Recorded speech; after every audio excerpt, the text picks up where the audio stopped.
ده السول زكريا هيهينك وعامل فيها ذكر واسد وعامل لي روبن هود.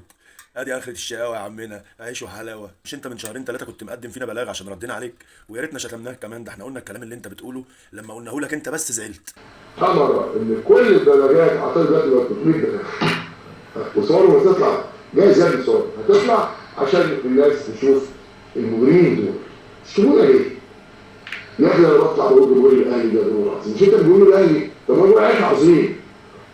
طب انت يعني بتدافع عن محمود الخطيب؟ طب بتدافع هو عن نفسه. طلع لنا الصوت، يلا اتفضل. اتفضل، ايه الادب؟ يلا اتفضل.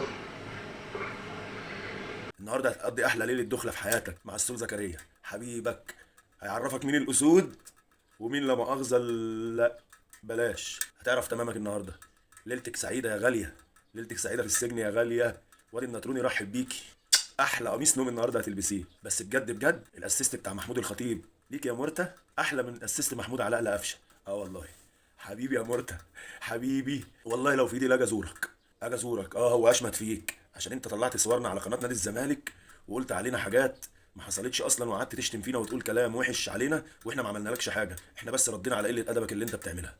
النهارده هتقضي احلى ليله يا موزه. والله نفسي اجيب لك فاكهه عشان تتقوتي من اللي هيحصل فيكي من ليله دخلتك يا مرتة.